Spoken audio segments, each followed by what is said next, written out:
ஒருத்தனுக்கு தாய் தகப்பன் இருக்கிறாங்க, அவங்க முதுமையில இருக்கிறாங்கன்னா இவன் கொடுத்து வச்சவன், இவன் சொர்க்கவாசி ஆயிருவான். அல்லாஹ்வின் தூதர் அப்படித்தான் சொன்னார்கள்.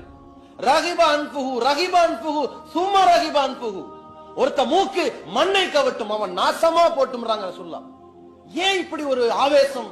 அப்ப ரசூலுல்லாஹி ஸல்லல்லாஹு அலைஹி வஸல்லம் சொல்றாங்க, மன் அத்ரக வாலிதைஹி இந்தல் கிபர் யஹதுஹுமா வ கிலைஹிமா.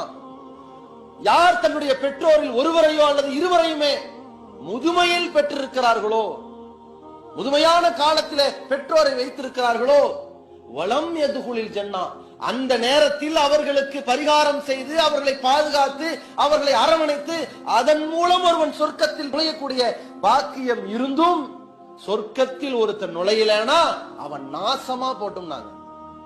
ஏன்? உனக்கு சொர்க்கத்தில் நுழை வைப்பதற்கு பெரிய ஒரு கிஃப்ட் முதுமையான உன் தாய் தந்தை அல்லாஹ் கொடுத்திருக்கிறான்.